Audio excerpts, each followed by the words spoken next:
اس گفتگو میں خوش آمدید۔ خوش آمدید۔ آج ہم بات کر رہے ہیں ابھی اور نیو کی ایک ویڈیو پر۔ عنوان ہے Indians have zero civic sense, اور اس ویڈیو پر جو کہلے ایک رد عمل آیا ہے اس سے کچھ نکات سامنے آئے ہیں جن پر ہم آج غور کریں گے۔ تو یہ بنیادی طور پر بھارت میں جو عوامی رویے ہیں، شہری ذمہ داری کا احساس، اس پر ایک بحث ہے۔ بالکل، اور دیکھیں آج جو ہم بات کریں نا اس کا مرکزی سوال یہ ہے کہ یہ ویڈیو اور جو رد عمل ہے یہ بھارت میں شہری شعور کی کمی کو کس حد تک صحیح دکھا رہے ہیں۔ مطلب جو مثالیں دی گئی ہیں کیا وہ واقعی ایک عام رویہ ہے یا بس کچھ الگ الگ واقعات ہیں جنہیں شاید تھوڑا بڑھا چڑھا دیا گیا ہے؟ اور زیادہ اہم بات یہ کہ اگر یہ مسئلے ہیں تو ان کی وجہ کیا ہے؟ کیا یہ لوگوں کا ذاتی رویہ ہے یا سسٹم میں کوئی خرابی ہے؟ اور پھر معاشرے پر، ملک کی شبیہ پر اس کے اثرات کیا ہیں؟ جی، تو میں اس زاویے سے بات کروں گا کہ ویڈیو میں جو مسئلے اٹھائے گئے ہیں نا شہری شعور کی کمی والے، وہ صرف سچ ہی نہیں ہیں بلکہ کافی پھیلے ہوئے ہیں۔ یہ جو رویے ہیں یہ بھارت کی بین الاقوامی ساکھ کو آپ کہہ لیں متاثر کر رہے ہیں، اور میری نظر میں اس کی جڑ کہیں نہ کہیں معاشرے میں ایک دوسرے کے لیے ہمدردی اور ذمہ داری کے احساس میں کمی ہے۔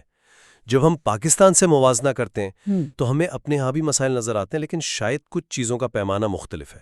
اچھا، میں یہ تو مانتی ہوں کہ یہ مسائل ہیں، ان سے انکار نہیں ہے، لیکن میرا زور اس بات پر رہے گا کہ بھئی نتیجے نکالنے میں تھوڑی احتیاط چاہیے۔ چند مثالیں لے کر آپ پوری قوم کے بارے میں کوئی رائے کیسے بنا سکتے ہیں؟ اس میں مبالغے کا بھی امکان ہوتا ہے، اور پھر وہ دقیانوسی تصورات بن جاتے ہیں۔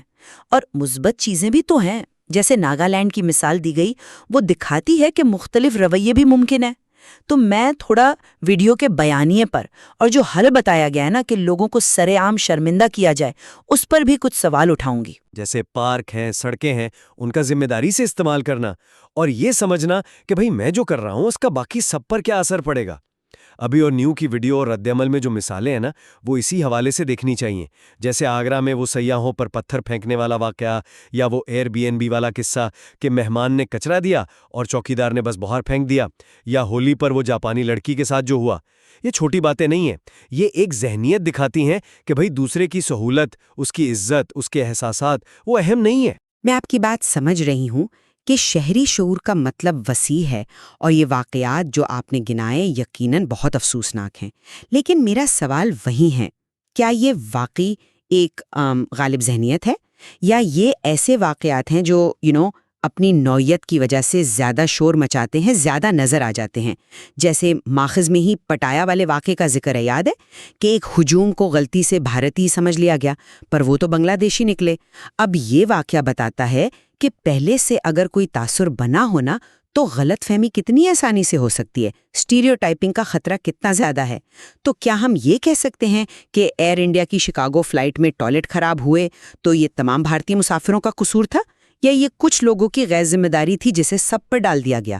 آپ نے پٹایا کی مثال دی، ٹھیک ہے، لیکن ماخذ یہ بھی تو کہتا ہے کہ ماضی میں بھارتی سیاحوں کے رویوں کی وجہ سے کبھی کبھی غلطی سے بھی الزام ان پر ہی آ جاتا ہے۔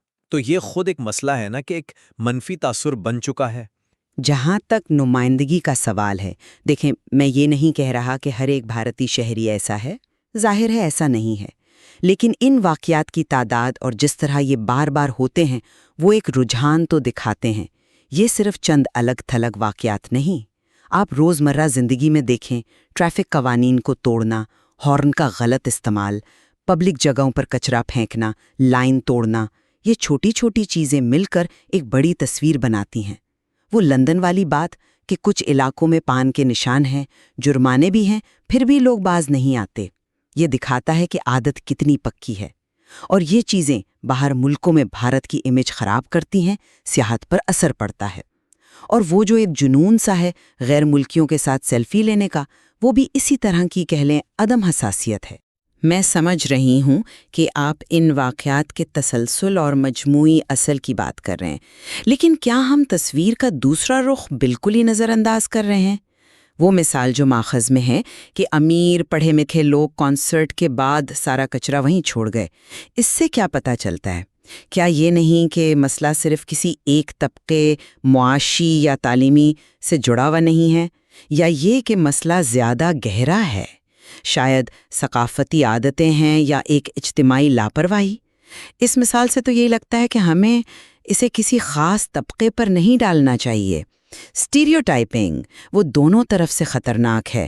یہ کہنا کہ سب بھارتی ایسے ہیں بھی غلط، اور یہ سمجھنا کہ یہ صرف غریب یا کم پڑھے لکھے لوگوں کا مسئلہ ہے، یہ بھی صحیح نہیں۔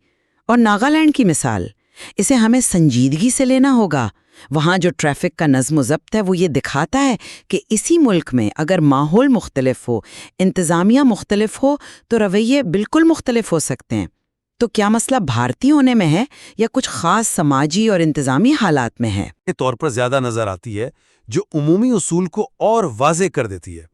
آپ نے مسئلے کی پیچیدگی کی بات کی، اور میں سمجھتا ہوں اس پیچیدگی کا جو بنیادی عنصر ہے نا، جو ہر طبقے میں کسی نہ کسی شکل میں موجود ہے، وہ ہے ہمدردی کی کمی۔ یہ سوچ کے میرا کیا جاتا ہے یا کوئی اور کر لے گا۔ جب کوئی سڑک پر کچرا پھینکتا ہے، وہ یہ نہیں سوچتا کہ اس سے گندگی ہوگی، کسی اور کو، اکثر کسی غریب آدمی کو یہ صاف کرنا پڑے گا، ماحول خراب ہوگا۔ جب کوئی ٹریفک میں غلط چلاتا ہے، وہ یہ نہیں سوچتا کہ اس سے دوسروں کا کتنا وقت ضائع ہوگا، انہیں کتنی کوفت ہوگی، یا کوئی حادثہ ہو سکتا ہے۔ حقوق تو سب مانگتے ہیں، سڑکیں اچھی ہوں، ماحول صاف ہو، سہولتیں ملیں، لیکن ان حقوق کے ساتھ جو ذمہ داریاں آتی ہیں، جیسے قانون ماننا، صفائی رکھنا، دوسروں کا خیال رکھنا، وہ اکثر بھول جاتے ہیں۔ میں آپ سے کسی حد تک اتفاق کرتی ہوں کہ ہمدردی کی کمی، انفرادی ذمہ داری کا نہ ہونا، یہ بہت اہم ہے۔ لیکن کیا یہی پوری کہانی ہے؟ کیا ہم سسٹم کی ناکامیوں کو بالکل ہی بھول جائیں؟ آپ نے کچرا پھینکنے کی مثال دی، لیکن کیا شہروں میں مناسب تعداد میں اور صحیح جگہوں پر کچرے کے ڈبے ہیں بھی؟ کیا کچرا اٹھانے کا سسٹم ٹھیک کام کرتا ہے؟ اگر سسٹم ہی آپ کو ذمہ دار بننے میں مدد نہ کرے تو صرف فرد کو الزام دینا کہاں تک ٹھیک ہے؟ آپ نے ٹریفک قوانین کی بات کی۔ لندن میں پان تھوکنے پر جرمانہ ہے، پھر بھی لوگ کرتے ہیں۔ بھارت میں ٹریفک قوانین ہیں، لیکن ان پر عمل کتنا ہوتا ہے؟ جب لوگوں کو پتہ ہو کہ قانون توڑ کر بچ جائیں گے یا رشوت دے کر چھوٹ جائیں گے، تو کون قانون کی پرواہ کرے گا؟ ماخوذ میں ڈرائیونگ لائسنس ٹیسٹ میں کرپشن کا ذکر ہے۔ جب لائسنس ہی بغیر ٹریننگ اور ٹیسٹ کے مل رہا ہے تو سڑکوں پر ڈسپلن کہاں سے آئے گا؟ تو کیا یہ صرف لوگوں کی ہمدردی کی کمی ہے، یا ایک خراب اور کبھی کبھی بدعنوان سسٹم بھی ان رویوں کو بڑھاوا دے رہا ہے؟ میرے خیال میں تو یہ دونوں چیزیں آپس میں جڑی ہوئی ہیں۔ آپ سسٹم کی خامیاں بتا رہے ہیں، اور وہ ہیں، یقیناً ہے۔ انفراسٹرکچر بہتر ہونا چاہیے، قانون پر عمل درآمد سخت ہونا چاہیے، کرپشن ختم ہونی چاہیے، اس میں کوئی شک نہیں۔ لیکن کیا ہم سسٹم کے ٹھیک ہونے کا انتظار کریں اور خود کچھ نہ کریں؟ سسٹم تو لوگوں سے ہی بنتا ہے نا۔ اگر ہر کوئی یہ سوچے کہ بھائی میں اپنی ذمہ داری پوری کروں گا، چاہے دوسرا کرے نہ کرے، تو تبدیلی وہیں سے شروع ہوتی ہے۔ اور ان رویوں کے جو اصلی نتائج آ رہے ہیں، انہیں کیسے نظر انداز کریں؟ ماخذ میں ذکر ہے کہ کچھ ملکوں میں بھارتی شہریوں کے لیے ویزا لینا مشکل ہو رہا ہے۔ آن لائن پلیٹ فارمز پر نسل پرستی والے کمنٹس ہوتے ہیں۔ فلوریڈا میں وہ جو ایک بھارتی ٹرک ڈرائیور کی غلطی سے حادثہ ہوا، اس کے بعد وہاں ٹرک ڈرائیور ویزا پالیسی بدلنے کی بات ہوئی۔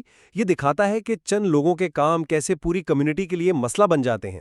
اس صورتحال میں کیا یہ جو شہری رپورٹنگ ہے اور لوگوں کو سرے عام پبلکلی غلط کام پر ٹوکنا، جیسا ویڈیو میں کہا گیا، یہ ایک مؤثر قدم نہیں ہو سکتا؟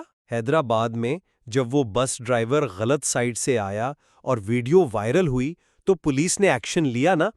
اس سے لگتا ہے کہ پبلک پریشر اور نشاندہی سے فرق پڑ سکتا ہے۔ نتائج واقعی سنگین ہیں، مانتی ہوں، اور ان سے نمٹنا بھی ضروری ہے۔ لیکن کیا عوامی شرمندگی یا پبلک شیمنگ واقعی سب سے اچھا یا واحد حل ہے؟ ماخذ خود اس طریقے پر احتیاط کی بات کرتا ہے۔ اس میں غلط شناخت کا بہت بڑا خطرہ ہے۔ کسی کی ویڈیو بنا کر وائرل کر دی پوری تحقیق کے بغیر تو کسی کی عزت، ساکھ سب خاک میں مل سکتی ہے۔ لوگ اسے ذاتی دشمنی نکالنے یا کسی کو تنگ کرنے کے لیے بھی استعمال کر سکتے ہیں۔ کیا یہ ایک صحت مند معاشرتی رد عمل ہے؟ حیدرآباد بس والے کیس میں کارروائی ہوئی، اچھی بات ہے، لیکن کیا ہر بار ایسا ہوگا؟ اور کیا اس سے رویوں میں لمبی تبدیلی آئے گی، یا لوگ صرف پکڑے جانے کے ڈر سے تھوڑی دیر کے لیے محتاط ہو جائیں گے؟ میرے خیال میں ہمیں زیادہ تعمیری حل کی طرف دیکھنا چاہیے، بجائے اس کے کہ صرف منفی چیزیں پکڑیں۔ کیوں نہ اچھی چیزوں کو زیادہ سامنے لایا جائے؟ ناگالینڈ کی مثال کو رول ماڈل بنائیں، صفائی مہم جیسی کوششوں کو سراہا جائے، اور سب سے اہم سسٹم کو ٹھیک کیا جائے، بہتر سہولتیں، قانون کا سخت نفاذ سب کے لیے، اور تعلیم و تربیت کے ذریعے شہری ذمہ داری سکھائی جائے۔ ڈرائیوروں کی ٹریننگ اور ٹیسٹنگ کو بہتر کرنا ایک ٹھوس قدم ہو سکتا ہے۔ صرف شرمندہ کرنے سے شاید مسئلہ وقتی طور پر دب جائے، حل نہ ہو۔ آپ کے نکات اہم ہے، خاص طور پر یہ جو عوامی نشاندہی کے منفی پہلو ہیں، لیکن میرا زور اب بھی اسی بات پر ہے کہ انفرادی ذمہ داری اور ہمدردی یہ مرکزی چیزیں ہیں۔ سسٹم کی اصلاحات ضروری ہیں، بہت ضروری ہیں، لیکن وہ تب تک پوری طرح کام نہیں کریں گے جب تک زیادہ تر لوگوں میں یہ احساس نہ ہو کہ بھئی ہمارے کاموں کا دوسروں پر اور پورے معاشرے پر اثر پڑتا ہے۔ خلاصہ یہ کہ ابے اور نیو کی ویڈیو اور اس پر رد عمل نے جو مسئلے اٹھائے ہیں وہ صرف اوپر کی باتیں نہیں ہیں، ان کی جڑیں گہری ہیں اور ان کے اصلی منفی نتائج ہیں۔ ان سے نمٹنے کے لیے ہر فرد کی سطح پر سوچ اور رویے میں تبدیلی لانا اور خاص طور پر دوسروں کے لیے ہمدردی پیدا کرنا بہت ضروری ہے۔ اور میرا خلاصہ یہ ہوگا کہ شہری شعور کے مسائل بھارت میں یقیناً ہیں، جیسا کہ ماخذ کی مثالوں سے پتہ چلتا ہے، لیکن ہمیں ان کی نوعیت، وہ کتنے پھیلے ہوئے ہیں، اور ان کی وجوہات کو سمجھنے کے لیے ایک زیادہ بڑا فریم دیکھنا ہوگا۔ صرف لوگوں کی غلطیوں پر فوکس کرنا اور سسٹم کی کمزوریوں کو، جیسے سہولتوں کی کمی، قانون کا صحیح سے نافذ نہ ہونا، کرپشن، ان کو نظر انداز کرنا، یہ مسئلے کی ادھوری تصویر ہے۔ ناگالینڈ جیسی اچھی مثالیں یہ امید دلاتی ہیں کہ رویے بدل سکتے ہیں اور یہ مسئلے حل ہو سکتے ہیں۔ اس لیے کسی ایک آسان وضاحت یا حل پر رکنے کے بجائے ہمیں مسئلے کی پیچیدگی کو ماننا چاہیے اور ایک ایسی حکمت عملی اپنانی چاہیے جس میں انفرادی ذمہ داری بھی ہو، سسٹم کی اصلاح بھی ہو، اور مثبت چیزوں کی حوصلہ افزائی بھی ہو۔ بلا شبہ یہ گفتگو ان معاشرتی رویوں کے اہم پہلوؤں پر روشنی ڈالتی ہے جن کا ذکر ماخذ میں ہے، اور یہ واضح ہے کہ یہ ایک پیچیدہ مسئلہ ہے جس کے کئی زاویے ہیں۔ بالکل، اور ان نکات پر مزید سوچ بچار اور بات چیت کی گنجائش تو ہمیشہ رہتی ہے۔ یہ مواد ہمیں دعوت دیتا ہے کہ ہم ان سماجی چیزوں کو اور گہرائی میں جا کر سمجھنے کی کوشش کریں۔